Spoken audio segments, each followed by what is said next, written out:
Sweet. So yeah, well, like I say, thanks so much for coming on. It's a pleasure. I've seen a lot of the stuff that you've done, so it's great to be able to ask you all these questions. Hopefully, a few that are newish to you and not all the same. But I think I probably will start with a question that's pretty similar, but mainly about your past before Candour and how you got into the industry. I find it quite interesting, the avenues people go through. So it'd be great to hear about your start into this sector, I suppose. Into SEO. Into SEO, yeah. Okay. So I started doing SEO about 20 something years ago now.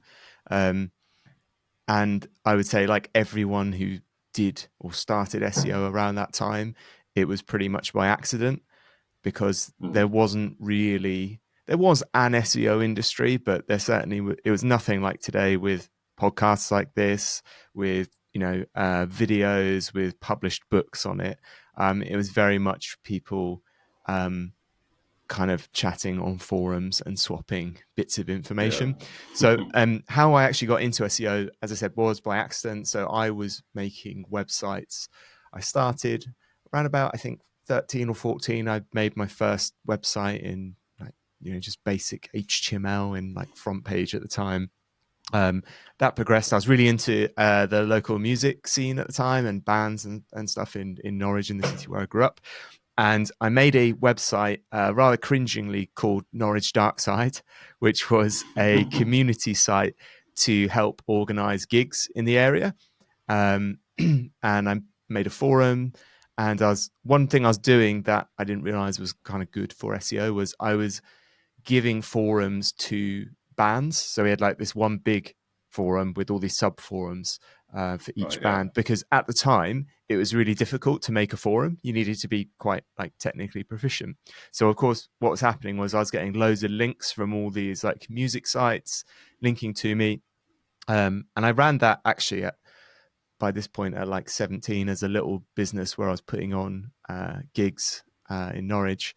And when we upgraded the site to a CMS, which maybe old people remember, called PHP Nuke, one of the things it had there was a module for an Amazon affiliate store. And I asked the people of the community, hey, if you buy stuff from Amazon, can you buy it through the shop here? Because we get money, and that's how we can like keep the site running and put on shows and stuff, which people did. And then back in the day when it was just like, be helpful. Can we help each other here? Back exactly, in those days. Right? Yeah, it sounds great. And by just complete chance, one day I noticed I was making like £80 a day from Amazon, and I was like, what's happening here? And then I looked at the Amazon kind of stats, and I was basically just selling loads and loads of this one DVD player. And it turned out I was ranking number 1 in Google for this DVD player name, above Amazon, weirdly. Just goes to show how things change. Yeah. And so we installed AW Stats because Google Analytics didn't work at the time. And I was like, wow, we're making, for me, it was like loads of money definitely, yeah, from Google. Unexpectedly as well. Yeah, so that started this exploration of, well, hang on a minute. If this is so, good, how does Google decide to rank me number 1? So basically, from then on, I started building websites. I was on places like SitePoint, Digital Point, and just learning about how search engines worked and talking to the right people. I did that for 2 or 3 years before I landed kind of my first agency job. Do you still have that domain from No, so no. I actually angered the community. So I was still quite young, like 18 when I was running this. And like trying to manage any online community, it just got very cliquey and kind of toxic. And I got a bit fed up with it because people were just arguing all the time. And then someone offered to buy the site from me for like a fairly, what was at the time I thought a good amount of money. So I was just like, okay. So I just sold. Unexpected. Yeah, so I sold the website, and they filled it with like spam links, and like they were linking off to loan websites and stuff. But yeah, so I don't still have that original. Looking back from an SEO career, just like, I can't believe they did that. Yeah, right. Like, it did actually get penalised in the end as well. I occasionally look back at it. Yeah. So from starting there, your website 14, when was the time when you went into? Did you go into agency side quite quickly, or did you try and figure it out landscape wise? Yeah, so I joined. So I was doing my own kind of website stuff for a while. Um, and I thought I had it made, because I was like, look at all those fools with their real jobs, and I'm here doing internet stuff, eating cereal in my pants and working whenever I like, which was which was great at the time. And then after like a year or two of doing that, it kind of got a bit like, I hope that pigeon comes back tomorrow. Because I was like kind of isolated. I've always been a bit of a night owl. So I was kind of basically just staying up all night, like messing around on the internet, making websites. And then all my friends were going to work during the day, and I was like sleeping and just becoming this like weird recluse. So I had the opportunity to join a digital, or as they were called at the time, an online marketing agency doing SEO, which I did. And it was definitely the best thing. There's ups and downs to agency kind of stuff, but it was definitely the best thing I did because it exposed me to, firstly, a whole bunch of people that knew loads of stuff that I didn't about marketing, because I had like a, internet programmy background, but I knew Yeah. nothing really about actual marketing and marketing principles and brands and all this stuff. And I didn't care for many years until I realized how important it was. But yeah, surrounding myself with smart people, I got to work on lots of different businesses, which again just gave me the chance to sponge up loads of knowledge. So that was probably when I was about 21, 22, I think I first started in agencies. Right. Okay. Amazing.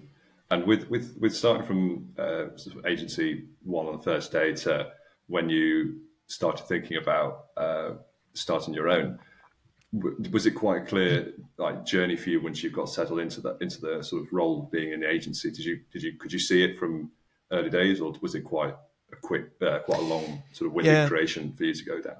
So it didn't quite happen like that. So I had this first agency job, and I think I had that for like a couple of years. And it was like an okay place to work. I didn't particularly agree with how it was run.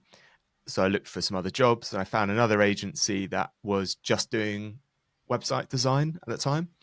And they were hiring for someone to like be head of digital marketing and start that. So I applied for that, got that job. Didn't get the pay they were advertising on the actual ad, because they wanted someone with more experience, but they liked what I'd say. Not a So great start then. no, but for that. but again, it turned out to be an excellent choice because I was there like 5 or 6 years. Right. They actually made me a director of the company while I was there and gave me shares in the company. Oh, amazing. And I had I'd say two mainly, but four people I worked with who really like mentored me and just gave me like a inside view on actually how to run a company. And again, looking back, I was still way too arrogant about what I knew about SEO, and I should have asked more questions. And there was definitely opportunity to learn more than I did from those people. But that was a wonderful role, because outside of that, again, I was basically working at the agency and then going home and working on my own stuff. And for quite a while, I was earning more from my own websites. So I was doing affiliate stuff. I was one of the first YouTube partners when they started their paid program and had some of the most popular videos on YouTube. I was making Black Hat SEO software, social media software to game social media stuff like Stumble Upon in the day. And I was making more money from that than the day job, but they were really supportive about that. And I even did some joint ventures with them. So I used the team at the agency to help build some of the stuff that was a bit out of my reach. And they were all Right. fantastic. I ended up leaving there just because the nature of a company changes as it gets larger. And when I left, I think it was like just over 25, 30 people or something. And I really wanted a change. I had, again, just made a fairly common mistake people make in agencies, which is, as I just described, I was working my day job and working hard. And then I was essentially going home and just working. So I'd spent like 5 years doing just ridiculous work. So I had a little career break before I came back. But then 18-hour days, sort of. Yeah, I was enjoying it though. So it wasn't like someone was Yeah, like, you have to do this. It was just probably what could be described as a bit of an unhealthy obsession. Like I wouldn't recommend it. You know, I was yeah, 25 and getting back pains because I was sitting on a chair all day getting zero exercise. yeah.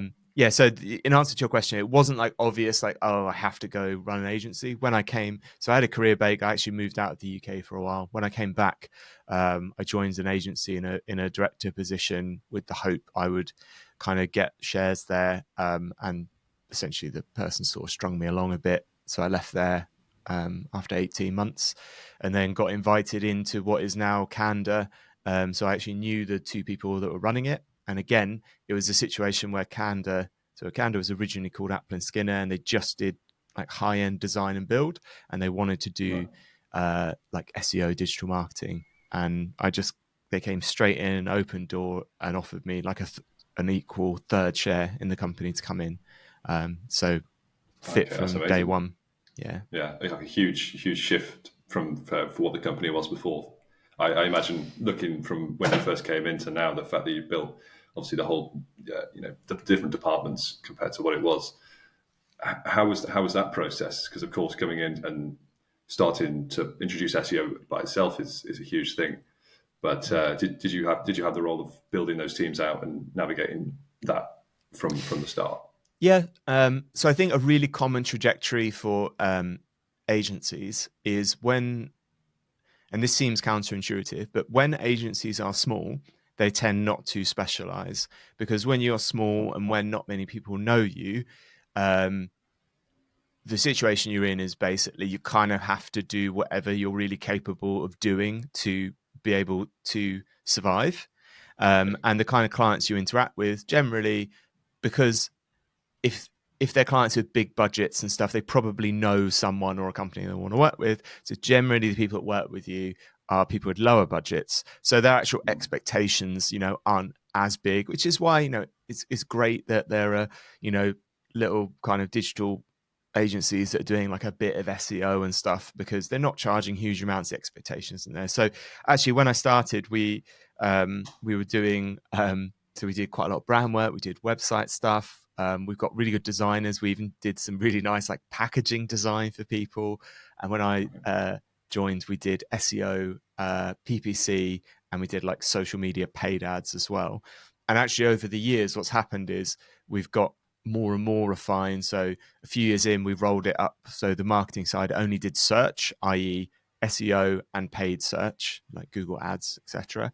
Yeah. And we were a premier Google Ads partner for many years and the top 1% of performing agencies in that. And Oh, then wow, amazing. now, as of 2023, that's wrapped up. So we only do SEO from a marketing point of view, won't do anything else anymore. So this is what we specialize in. People know us for it. They come to us specifically for it.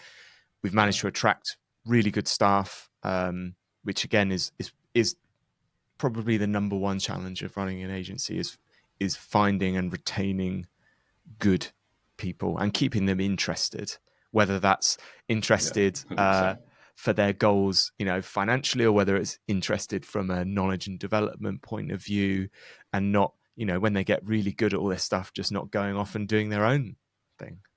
Yeah, absolutely. Yeah, it's interesting that you mentioned the way that agencies go with the niche of their services and their product. I think I'm not sure how long sort of you had that process to phase out all those different sides, but I think we did it within the first 6 months in terms of Wow. pushing out social ads, not doing social ads, not doing PPC as much as we do now, just because it was like there's 2 out of the 3 of us that started, which were SEOs. We didn't really know how to fully service. Would you say that the process of disqualifying services from the start is a better process in your experience than sort of going with just SEO and then maybe PPC and then maybe increasing in the future? Do you think that's which is? Do you think No, which not way around do you think? necessarily. So I think it depends on how your agency comes about, because I think the reality is most agencies actually come about because it's a freelancer who then gets so much work, they need some help. So they work with a few other people, and then they find some people they work well with. And then they're like, let's just put this under a company to protect Right. us. Yeah. And then suddenly you're an agency. I think in those cases, you can, from very early on, be like, these are the things we're good at. It depends what the kind of mission of your agency is, and that I would say that can and probably has to evolve over time, because the environment you operate in terms of the technology people use, the expectations people have, does change, right? So I think originally, like for us, we were more like, we just want to get people results. Like, it doesn't kind of matter how. We'll do ads, we'll do this. Like, we've got the skills to do that, because we were lucky. We had, we weren't doing things we weren't qualified to do. We had people with lots of experience doing these things. I mean, again, didn't even mention it. My background, like, I'd done loads of paid ad stuff at the Right. agencies I'd worked at. But it just really became a thing of, well, what do we want to be known for? And again, this is just my opinion. Unless you're like massive, if you're a client wanting SEO, do you go to an SEO agency, or do you go to a similar agency that does 4 or 5 different things?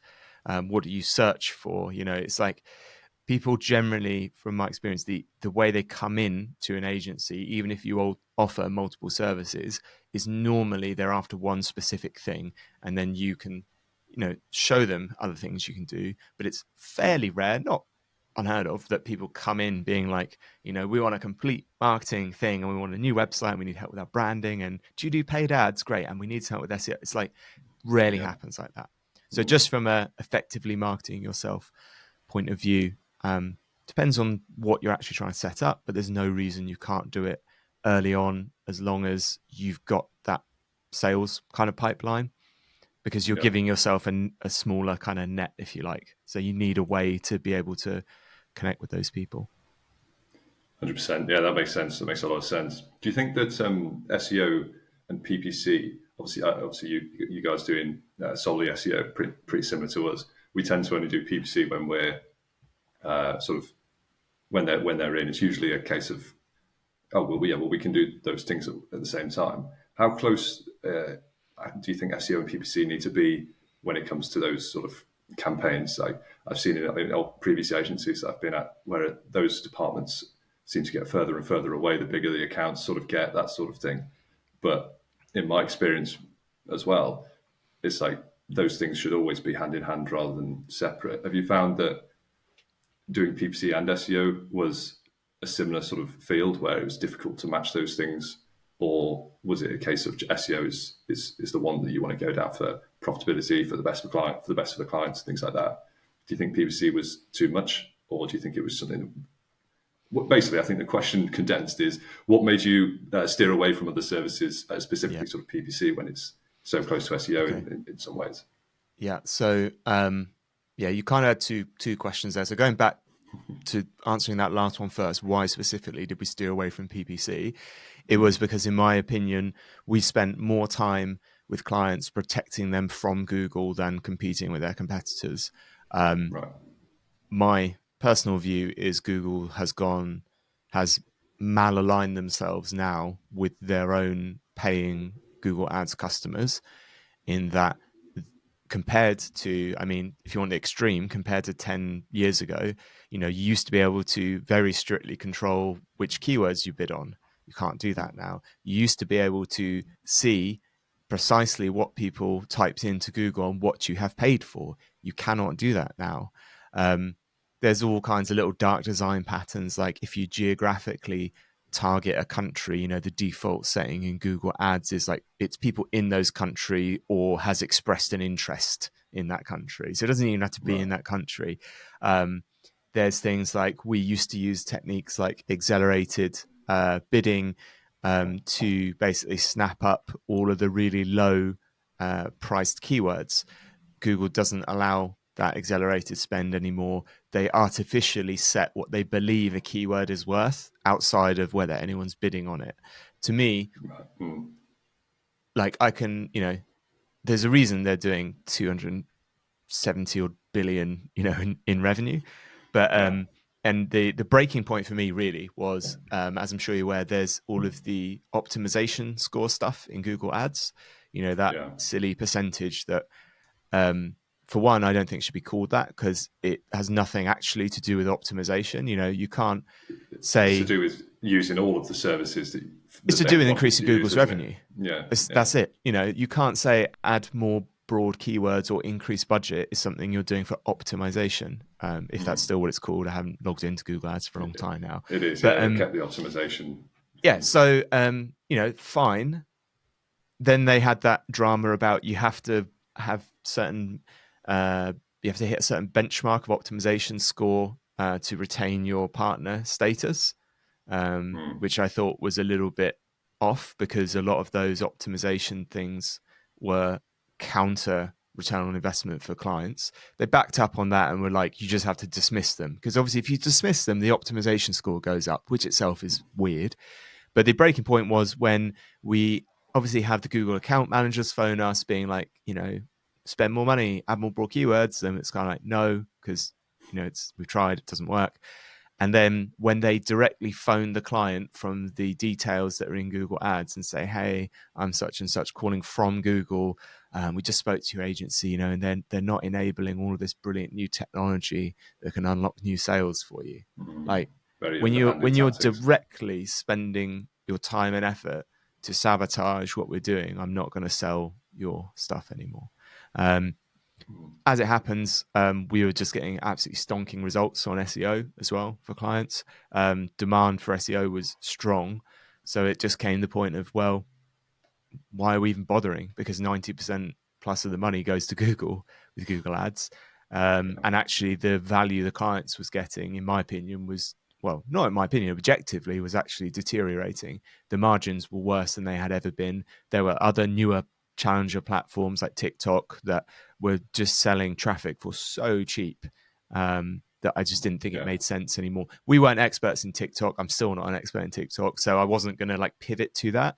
But, as part of our namesake of Candour is about frankness and honestness. And while we didn't feel, I just didn't feel it was a safe thing to bet on anymore, Google Ads. So despite the fact, historically, it's been pretty parallel with what we do with SEO. If you've got a good team, I certainly don't think it's necessary anymore. Especially now we're just spoiled with tools in the SEO industry. It's probably our second biggest expenditure is just all these different SaaS tools that we pay for.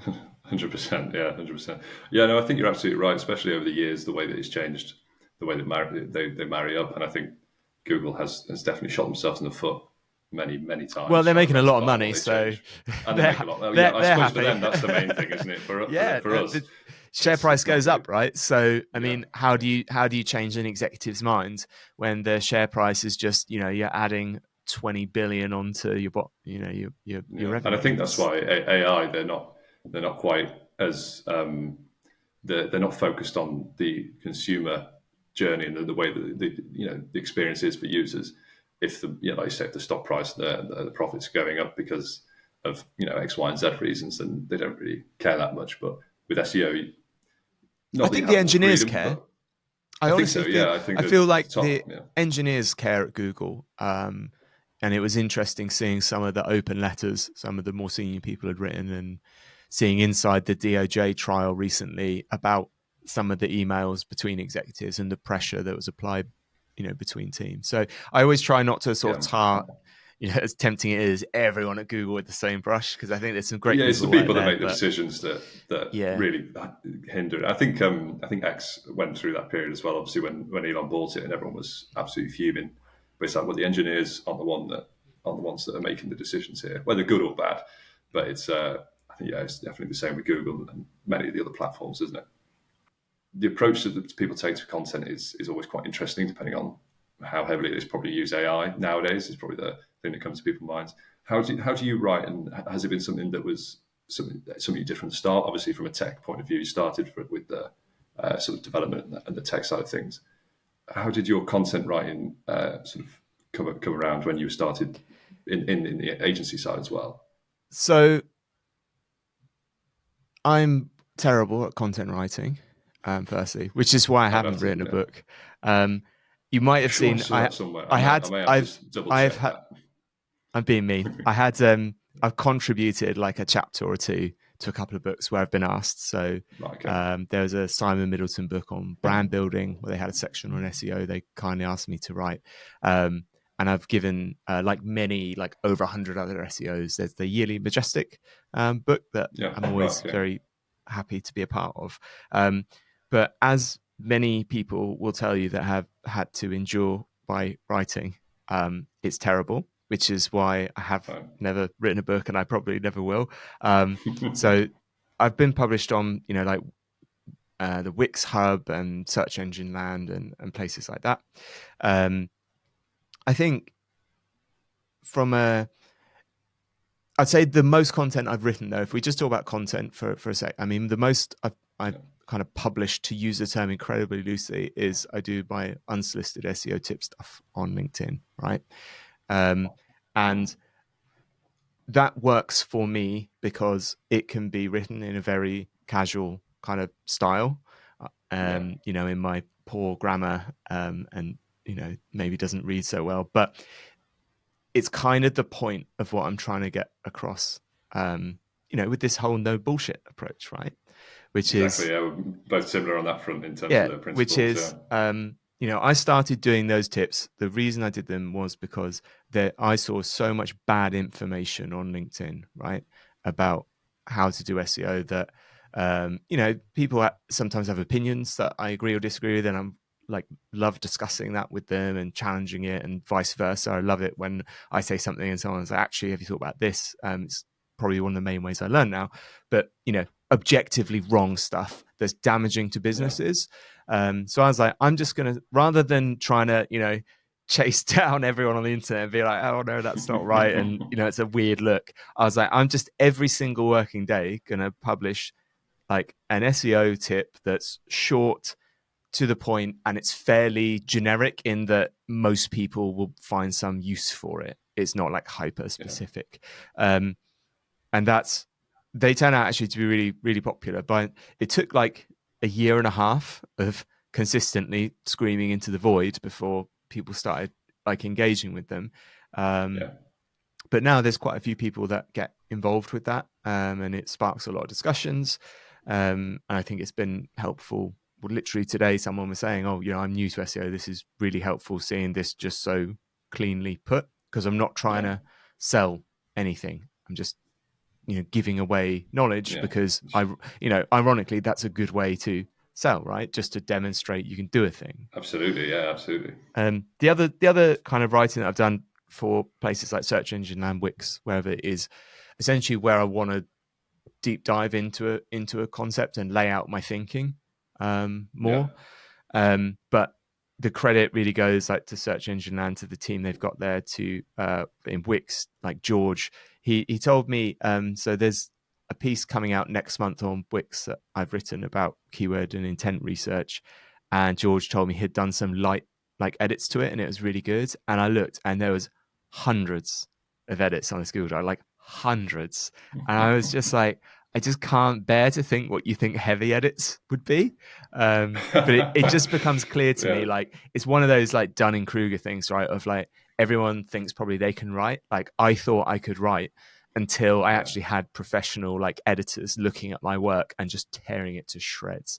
So while I like to think I've got a good grasp of like a lot of SEO concepts, and I certainly enjoy speaking about them.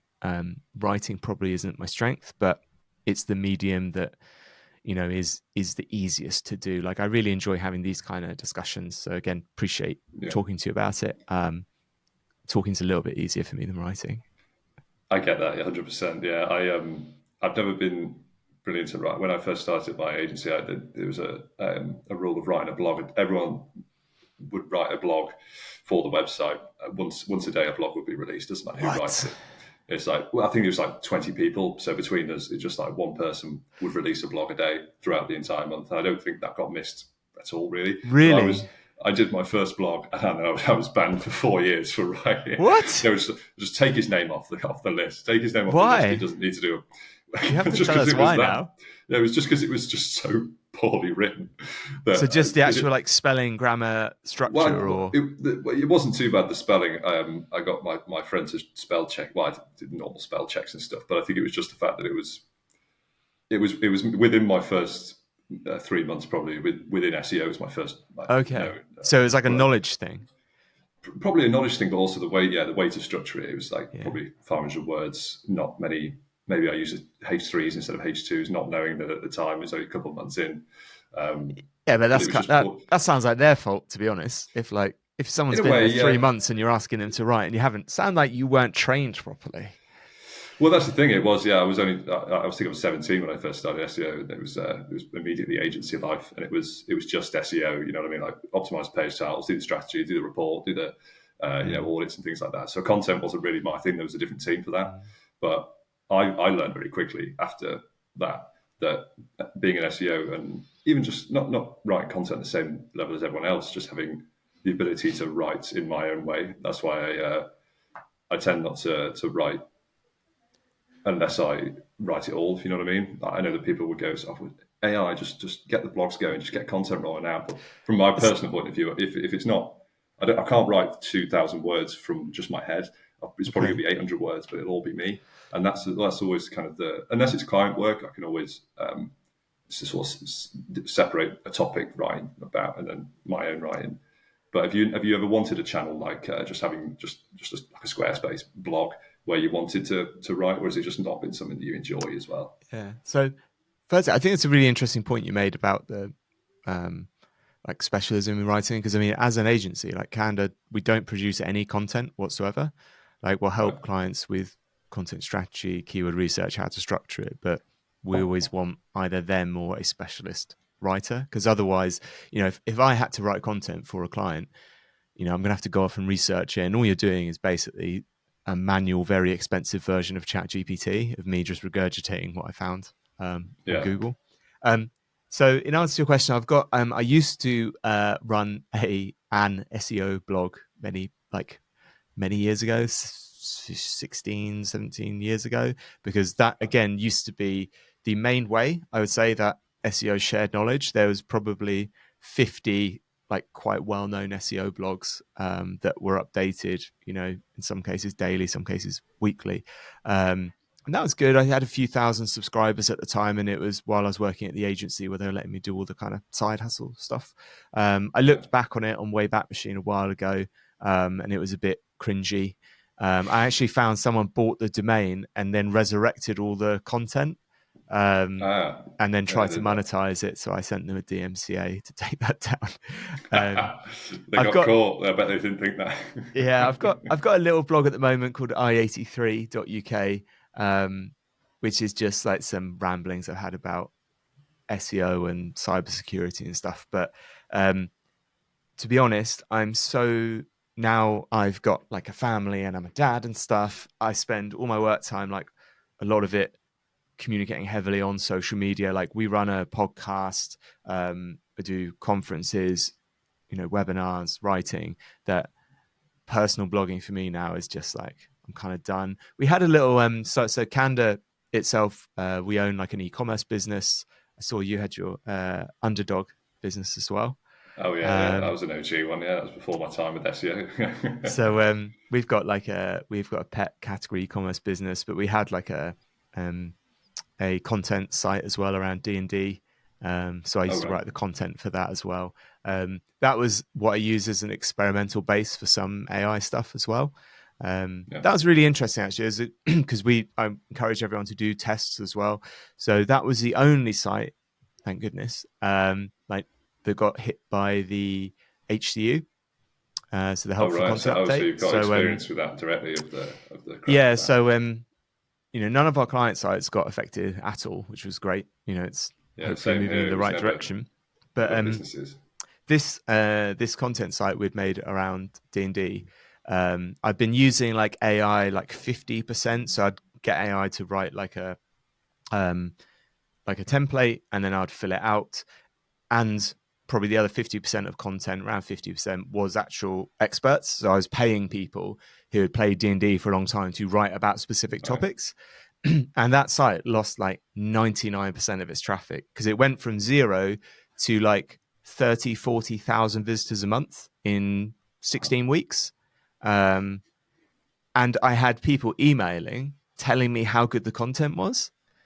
And that's like so rare. But I literally had people being like, oh, I found this website so good. Like, we're using this in our group. Thank you so much. And then Google was like, yeah, we've decided it's not helpful, and just absolutely smashed it to pieces.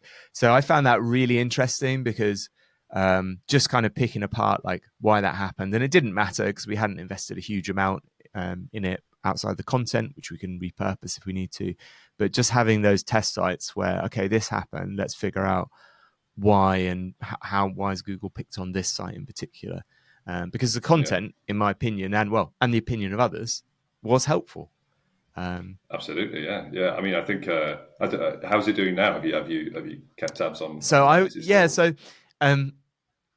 made a list of things that I was like, I could do all these things, I think, to cover it, but because in my opinion the content was helpful, I was like, I'm not going to touch it because I want to see if Google fixes itself, because we've obviously now we're going through the August core update, which we've seen like a percentage of HCU impacted sites start to recover. Not this one yet, unfortunately. Yeah, so I'm interested to see, because I mean, I think I know kind of why it happens, but there wasn't really anything I could potentially really do about that, because it was punching above its weight. And I think it's another thing with and I wrote about this on Search Engine, and I think the thing Google's having to compete with is the speed now of spam with AI content generation, and it's older systems that relied more on longer tail kind of user interaction data. That's why we see these AI sites like exploding, and then they'll rank like millions of visitors for like 5, 6, 7, 8 months, and then Google figures out through the user metrics that actually this isn't good, and then they get killed off, right? But I think they've had to be more proactive, and everyone said, the HCU has just been penalizing small publishers, but I would hazard a guess that 99% plus of all of these big spam sites Google's dealing with are, of course, new unknown websites. So it makes sense to me and obviously there was some definite collateral damage, but it makes sense from a spam point of view why you would apply those, or what was at the time a classifier, more harshly to new unknown brands, unknown websites, unknown entities, that just rock up with 500,000 pages of content. Yeah, 100%. I think a test that would be interesting, I mean, just from a personal point of view, would be interesting to see the results of, is how a site that is, small blogger, but they have loads of content and it ranks well. But the other side of the sort of the website is also maybe an e-commerce based sort of thing. So it's an actual business, but built after building such a huge. So if a site got hit from the update, but then changed things to become more of an e-commerce, maybe like a business, but kept the content. I'll be interested to see how Google would navigate that, because it's like, okay, well, we hit them because of the spam, but now they're an actual business by the looks of things. If it's done properly, I'm not sure how that would go, but I saw Lily Ray joking about adding add to basket buttons on pages. I don't know. I'm sure someone would have done that by now, and I'm sure if it had worked, someone would have said something. We'd surely know about it by now. But it'd be an interesting one to see how it changes over the next month as well, when it's fully rolled out for August. For sure. Fingers crossed. Absolutely. Might come back from the dead yet. Well, hopefully, maybe the D&D site. Maybe I'll see it knocking about sometime in the near future. But yes, I won't take up too much of your time. I know I've kept you for a bit longer, but I really appreciate you coming. It's been a great chat, and I'm going to look forward to watching it back, get some more insights out of that. I always find watching these back, I miss things just because of rolling with it. But it's been a real pleasure. Hopefully we can do it again sometime. Yeah, No problem. You at Brighton SEO or anything? I haven't planned it yet. It's always one that I see every year, and then I just miss it. But it's like, I think maybe the next one I'll go to. I'll see if it's available. I do get emails all the time. I just blank it for some reason. Are you going to a few things this year? So I'll be at Brighton in October. Yeah. Yeah. So I'm just seeing who's going down because I'll obviously always meet up with people if they're there. Sure. I What day are you going down? I'll have a look. See if there's. I'll be there. I'm there Thursday till Saturday, so I'm there for the whole thing. And then I'm at a couple of conferences next month as well, in Vienna and Turkey. So Search and Stuff, which is in Antalya in Turkey, and SERPConf, which is Vienna. So I'm talking about the Google leak, not the Google leak, sorry, the Google exploit that I found. I don't know if you saw that. I think I saw something about tweeted about that back in March. Yeah, so I found a Google exploit where it was leaking like ranking metrics they were using with actual values as well for sites. So it's a little bit different because obviously the Google content warehouse leak was just variable names. So this is pretty cool because I think it's stuff that nobody's ever seen before. I'll have to check more of that out. Yeah, that's interesting. See what you've wrote before. That'd be interesting. But I want to. I haven't written anything about it yet, apart from I found this leak just because.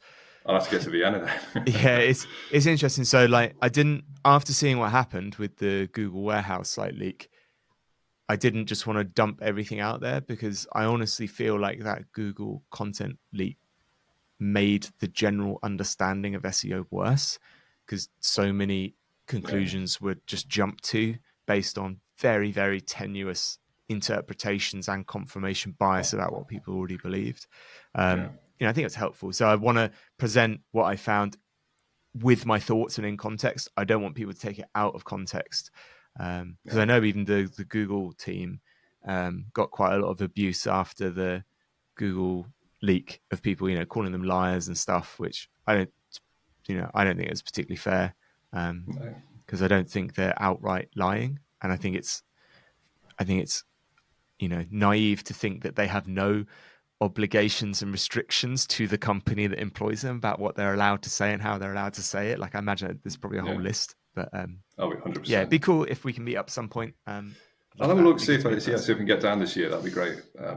I haven't been to any events like that in a while, so I'll see if I can come down. I'll let you know. I'll give you a shout. Lovely. All right, Cam. It's lovely speaking to you, buddy. Lovely speaking to you too, mate. Hopefully see you there. Have a good one. Bye.